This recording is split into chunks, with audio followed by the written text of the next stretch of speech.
Welcome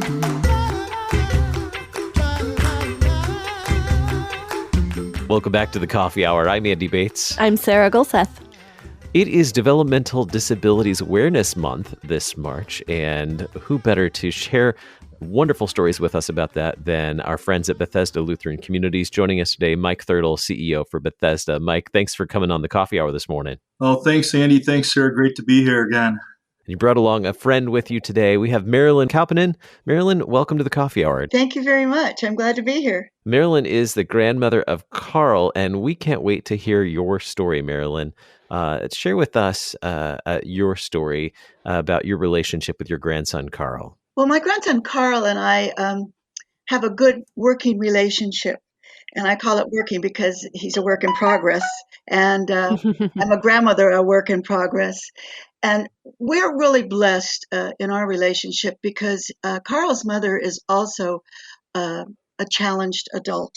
And she recently, in 2013, remarried to a gentleman that also had challenges. So Carl is with me because he chooses to be with me because it's very difficult with his relationship with his mother and stepfather because their needs. And so I have their support, and I am not a replacement mother. I am an assistant grandmother, and I assist him in developing. And it's very rewarding, and it's very difficult sometimes to keep a balance and to remember that his needs have to come first. Like my father once told me, well, we know you've done it, now prepare your children and your family. And that's basically my job, is to prepare Carl to handle what life will bring him. Mm-hmm. What does your day-to-day look like with Carl? What does life look like for the two of you? Well, right now it's a little bit different with this pandemic, but normally he has just before the pandemic happened, he had finished his high school diploma at age 22. He was in a basketball league. We had people coming in to teach him how to take care of himself, prepare himself for the rest of his life, which I was able to do for his mother. But at my age at 78, I'm probably going to run out of energy someplace before my 95th birthday. And so that's where my blessing came in. And my blessing, I thank God every day for it, was the fact that I no longer have to worry how Carl will adjust to life. And that's our daily life, is teaching him how to make his bed, clean up after himself without being told, remembering to do the basic hygiene duties of our life. And so that's basically what our daily life is like. And during the pandemic, he finishes that with, we watch some type of animal program or science program on PBS to give him some education because he is housebound. And that's kind of a limited scope. But I'm looking forward to when he gets his vaccinations and he's back with Bethesda. How has Bethesda been a partner to you and Carl? As you mentioned, you were concerned about the future and not being able to always be there for him. How has Bethesda alleviated those concerns for you? It's relieved the stress. Since my husband passed a few years ago, it's relieved the stress, the worry. I have peace of mind that he will be in a group with people who care, have empathy, and I've seen it. And we were lucky to be with Bethesda for almost a year before the pandemic. And he's learning skills so that he can live independently. He functions enough so he can live independently. And with Bethesda's help, I know that I will have a secure environment for him for the rest of his life. And caring, empathetic, and like I can't thank Bethesda enough for their shepherding of him. And even during this pandemic, where they're not coming into the house, they're checking in. And I know that they will continue to be able to instruct him and help him with his medications, and just the day-to-day life little tweaks that you have to do, because his memory is, he has the skills, except he doesn't remember how to use them all the time. And so they will be able to work with him to make sure he remembers to take his medication. Did you do this? Did you do that? And I've talked with other family members at other at events where they were thankful for what Bethesda has done for their um, family members that are in their 30s and 40s. Carl's 23. So I'm anxious to see that he's taken care of for a long time. And I know Bethesda, as a Christian institution, will do that. What is Carl's relationship like with Bethesda? What does that relationship look like between him and his providers? Well, he has, like I said, it's been difficult this past year, but he still stays in touch with his past provider, and a smile always comes to his face. He is eager to do things for them because of their mannerisms with him. Sometimes you see young people with special needs close down on people that want to help them. And because of the skill level of the workers with Bethesda, they bring the best out in Carl. And so he's not shutting down. He's open to their involvement in his life. And because I have had multiple years of experience with special needs and active in the special needs community, I do see adult individuals shutting down, not taking their meds, not doing all that they could do because maybe the providers or the family become controversial. They have conflict. And so that's what we work very hard at, no conflict.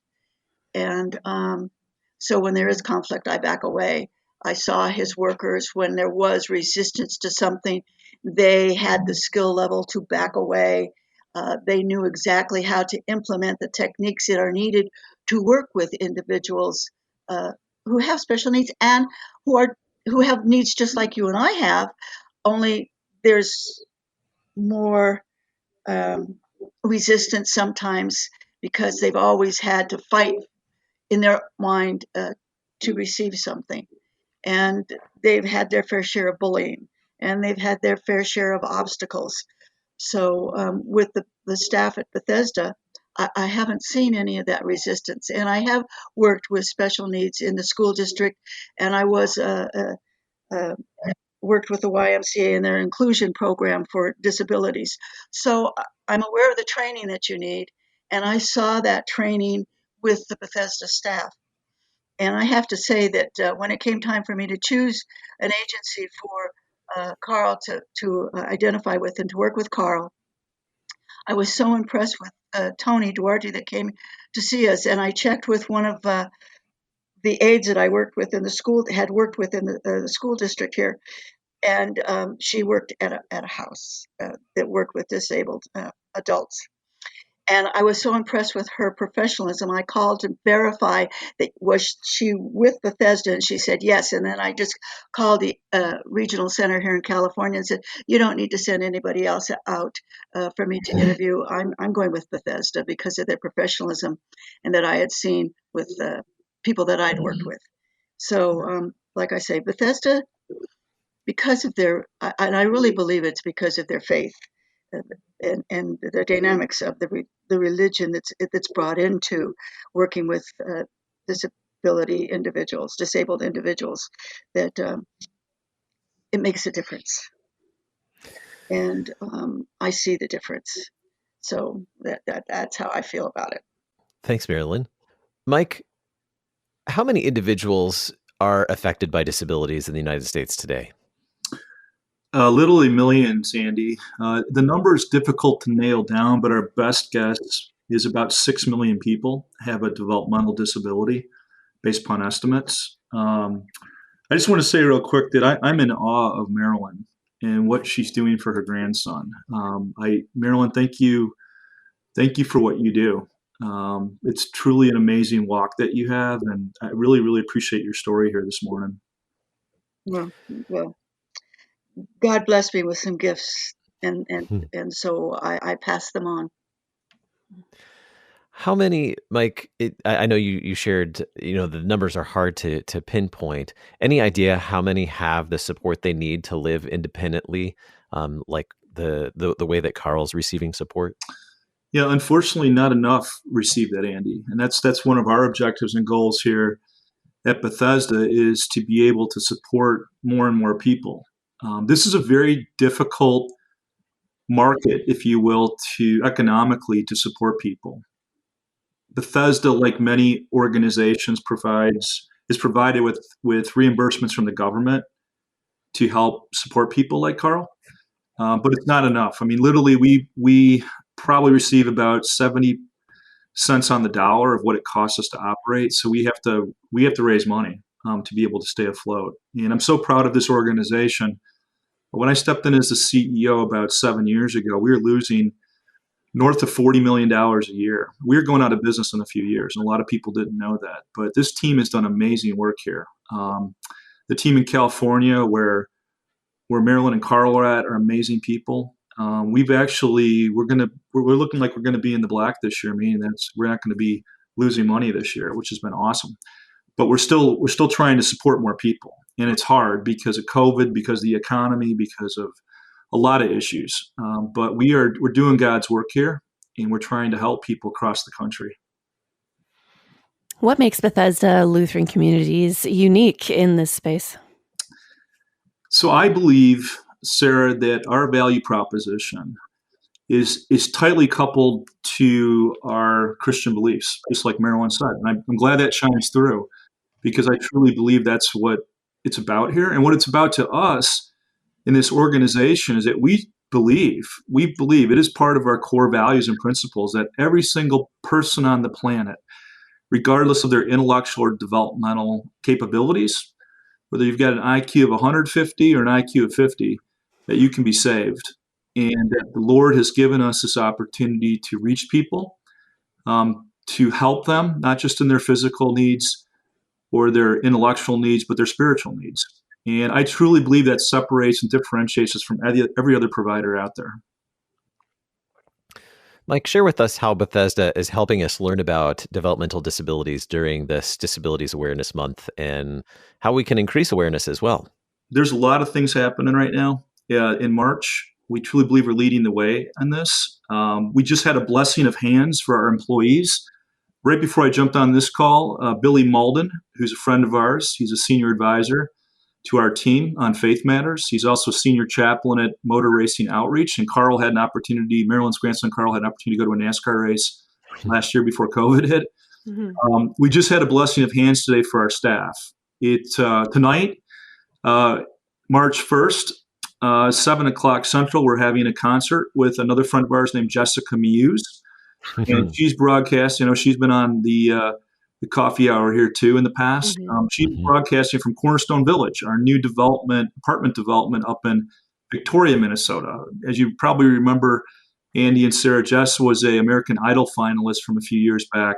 And she wrote a song for us called Because You Love Me. And it's about the people like Carl and others that we support. And it's about a mission of love. It's about a mission of support of people like that. Where can we find more information about all the events going on for Developmental Disabilities Awareness Month and what's happening with Bethesda? We have a website dedicated to this, Andy. It's called includeallabilities.com. All one word, includeallabilities.com. And we also have a couple other concerts coming up. I'm going to be down in Nashville next week with Johnny Cash's family. We're going to have a Christian music concert straight from the Cash family farm with Cindy Cash and Mark Allen, the daughter and nephew of Johnny Cash. And then at the end of the month, March 25th, we're going to have a Christian concert with Crowder. He's a superstar in the Christian music world.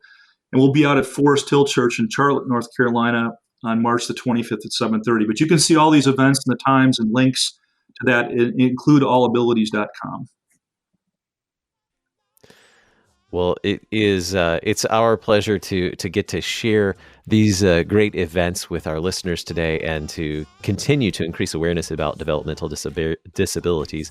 Mike, thanks so much for being our guest on the Coffee Hour today. Great to be here, Andy and Sarah. Thank you so much.